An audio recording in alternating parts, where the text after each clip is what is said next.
All right. Thank you. Thank you very much, Eric. So, I consider my mission here today to be twofold. One is to prove Josh McKenty wrong, that everybody at Gluecon is tall. I'm going to stay far away from the podium because I think I'm the same height. And the other one is to kind of represent non-technical America to everybody here, because I think we get a little insular in our conversations sometimes. So as Eric said, I'm Lorinda Brandon. I work for SmartBear Software. And today, let's see if I can make this work. There we go. I'm going to talk about the Internet of Things, but from a slightly different perspective. So I'm not going to talk about APIs, and I'm not going to talk about everything under the covers when it comes to the IoT. I actually want to talk about what it feels like to be a consumer, an average consumer who doesn't come to conferences like this and talk about the technical aspects of the IoT. And in fact, if you say IoT, to most of them, they don't know what you're talking about. The reality is, a lot of them have been interacting with the IoT, we all have, for quite some time, right? We're used to connected gas pumps, we're used to connected ATMs and connected registers. It's been part of our world. But now it's coming closer, right? Now it's coming into our homes and it's coming into our personal space. And I think that the reality of that is something that we all need to kind of embrace from the non-technical perspective as well. So what does it feel like to be a consumer who doesn't know much about connected devices except that they're cool and there's fun stuff you can do with them? So what's the promise? You know, I go to a lot of these conferences. We all do. We kind of all circle around together. This is a pretty insular group. And what do we talk about? We talk about this ideal world where our things are all connected to each other and they all have a relationship to us, right? My fantasy IoT, my personal IoT, is that I'm driving home in my connected car, and preferably my autonomous car so I can play Candy Crush on the way home. And 10 minutes from home, it tells my home I'm coming, the thermostat kicks on, my dinner starts to cook, nice soft jazz starts to play, I get a rosy glow in the lighting, and it's all about me, right? This is the internet of my things. That's the promise. And actually, while we've all been here, O'Reilly has been having a conference, which is kind of a given. They're constantly having conferences, but I saw some tweets yesterday from that conference, and one of the quotes was, by 2020, your home will be your robot. And I love that thought, and I actually believe that's true. But we're kind of a long way from that right now. The ideal thing that we want our stuff to love us as much as we love it, right? We want this personalized Internet of Things that surrounds us with our preferences and our desires. What do we really have? So I think that it's best if I talk a little bit about my relationship with my connected devices, because I think I probably represent normal America. You know, I love all of you guys, but let's face it, some of these conversations, we're not all that normal when we come in here and start having some of these talks, because we are so far ahead of most of this market. So I have stumbled into my own personal Internet of Things. I do have a connected car. I have, you know, a Nest, so I have a connected thermostat. I have a connected music system. I have a connected TV. So, you know, when you compare me to my friends and family, I'm pretty freaking cool. But compared to all of you, I bring these devices home. I unpack them and I install them. I don't hack into them. I don't build controllers for them. I don't perform any unnatural acts with them. I do what the average consumer does. And actually, how I get them is probably how the average consumer gets them as well. I go to Best Buy to get a power cord, and I come home with a Nest. 2 months later, I go to Best Buy to get a phone charger, and I come home with a Sonos. Right? I'm buying my stuff one thing at a time. And I love them all individually. They all have their own controllers. They all have their own purpose in my house. They don't all seem to get me. I'll be honest, I have a troubled relationship with my Nest. I have a house that's 20-something years old. So in those days, you stuck your thermostat out somewhere where people didn't have to look at it because they were always pretty ugly, which means that my Nest, the motion detector, never senses my presence because it's in a room I don't go in very often. So my Nest never thinks I'm home.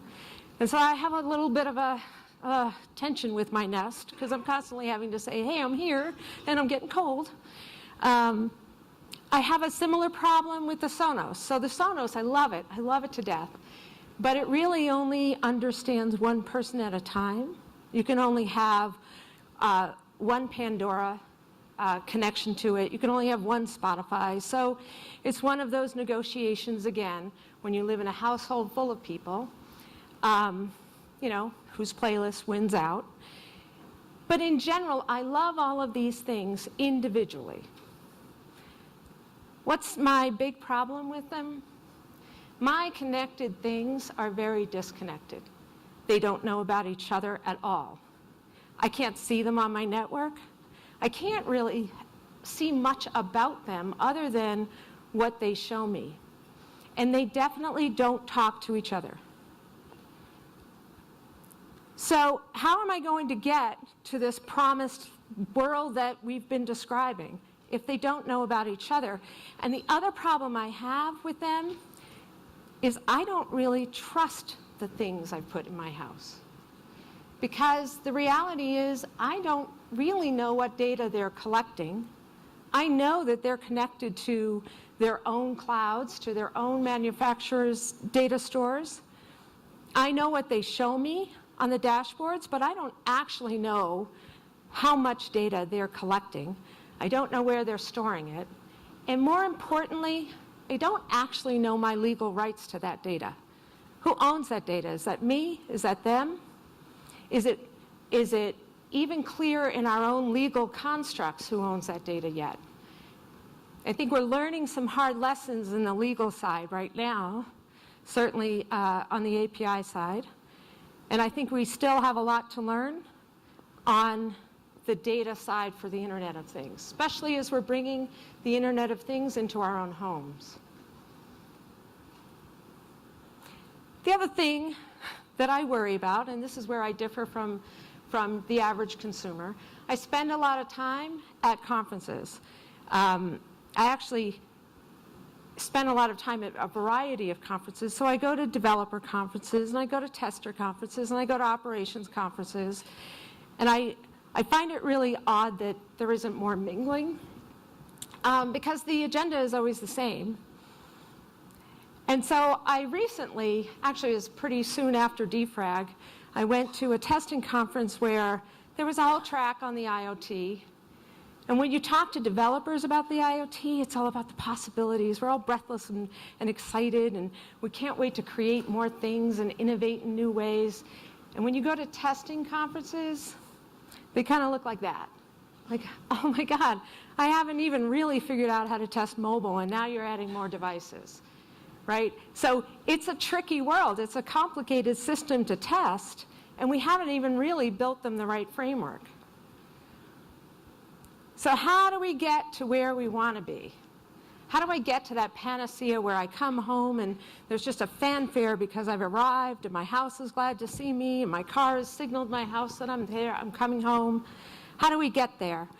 You guys are the people who are figuring that out. You're on the path. I had a great conversation the other day with one of the guys from Zonos, where he was talking about this connected home platform, and I think that's fantastic. And I know that there's a lot of that being designed. But I want to make sure that we're keeping in mind the people we're building it for. We're not really building it for each other. We're building it for the general population, which is not necessarily, and most definitely not as technical as this audience, right? They don't know what an API is. They don't really know what the IoT is, and they don't, even if you said connected device, you'd probably have to explain it. They know they're buying cool gadgets, and they do want their house to be a robot. So how do we make it that way? We need to make sure that what we're building is simple. We heard that this morning already. Keep the simple things simple and make the hard things simple.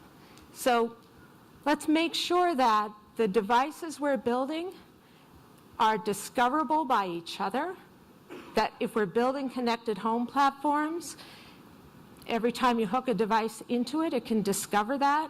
We have to make this very simple to adopt for non-technical people. And I say this whenever I speak at technical conferences. We have a responsibility in the software industry to the consumers on the other end to keep the systems we build secure and to be responsible with the data. We've seen, the world at large has seen a lot of data breaches recently, and we should take that very seriously. We have a responsibility. We can't wait for the law to catch up. We have to do the right thing while our legal system is still trying to figure out what that right thing is. So let's make sure when you're thinking about what kind of data are you taking in from this connected world.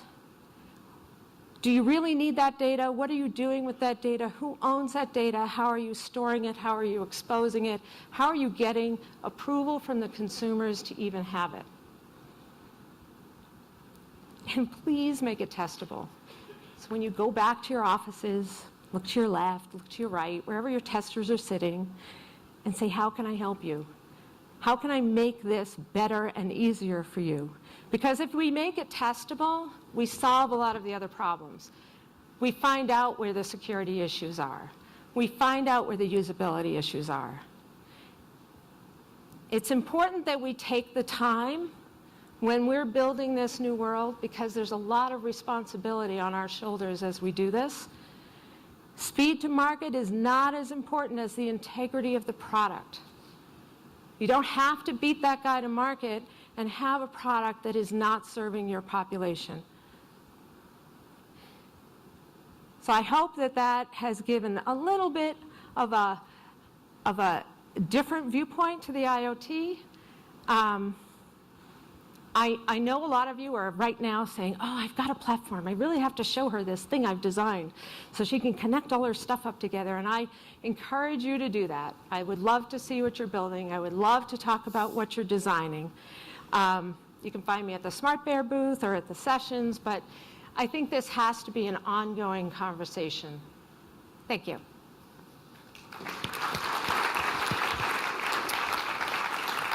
Thank you, Lorinda. Do we have a quick question for Lorinda? I have a quick question. Wasn't there a Nest recall yesterday? I don't get to see news while I'm here.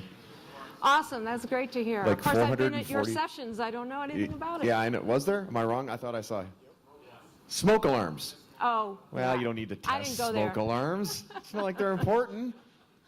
Thank you very much, Lorinda. Thank you very much, Eric. Okay, so...